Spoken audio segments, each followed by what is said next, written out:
السلام علیکم ورحمۃ اللہ وبرکاتہ۔ سسٹر سمینہ آپ کلاس سٹارٹ کر دیں۔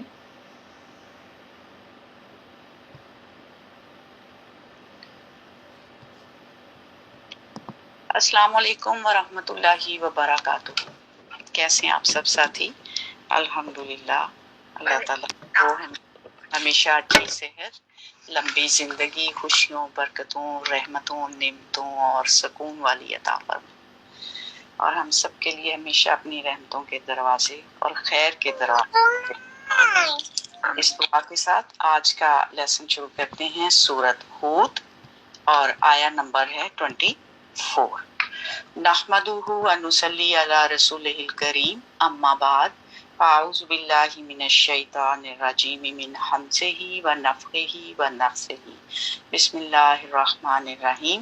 ربی اشرح لی صدری و یسر لی امری واحلل عقدۃ من لسانی یفقہوا قولی، ربنا زدنا علما، اللہم فقہنا فی الدین، ونسألک لذۃ النظر الی وجہک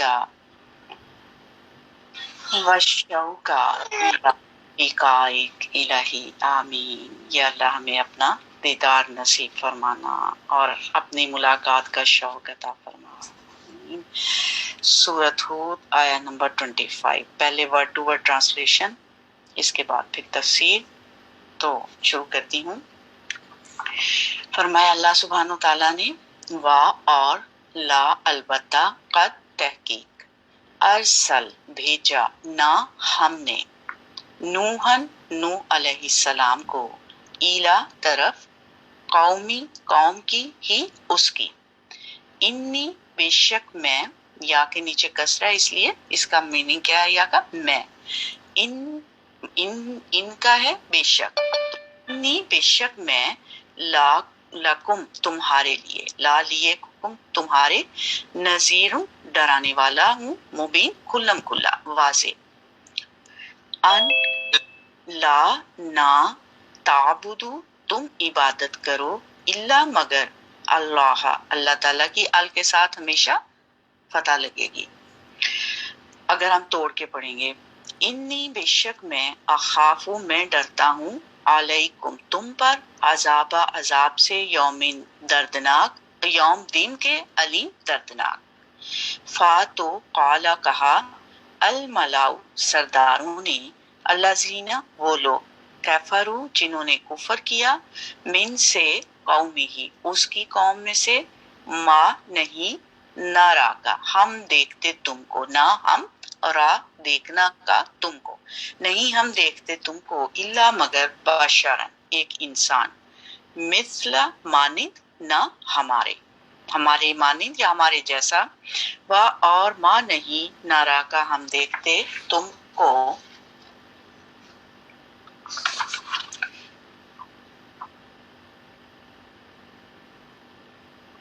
اتباع کا پیروی کی تمہاری۔ اب دیکھیں آگے آ رہی ہے فتح، لیکن میں نے اس کو جب سٹارٹ کیا تو میں نے کیا لگایا؟ کسرہ، کیونکہ ہمیشہ آگے ورڈ پہ چاہے فتح ہو یا کسرہ ہو تو پہلے کسرہ ہی لگائیں گے سٹارٹ کرنے سے۔ اتباع پیروی کی تمہاری، الا مگر، اللہ زینا ان لوگوں نے، وہ اراذلنا سب سے زیادہ حقیر ہیں، بادی ہم میں، ظاہر دیکھنے میں، واہ اور ماں نہیں، نارا ہم دیکھتے، لکم تمہارے لیے، علینا ہم پر، من فضلن کوئی فضیلت، بلکہ نظنکم ہم گمان کرتے ہیں، کم تم کو، نہ ہم ظنو گمان کرتے ہیں، کم تم کو، کاذبین جھوٹے۔ قالا کہا، یا قومی یا اے قومی میری قوم، کیا، رائے تم دیکھا تم نے، ان اگر، کن تو میں ہوں، اعلیٰ اوپر، بینات روشن دلیل کے، من سے ربی اپنے رب کی، و اور آتانی اس نے دی مجھے، رحمتن رحمت، من سے ان دہی اپنی طرف سے، ان دی طرف ہی اپنی، فاتو امیت وہ چھپا دی گئی، علیکم تم پر،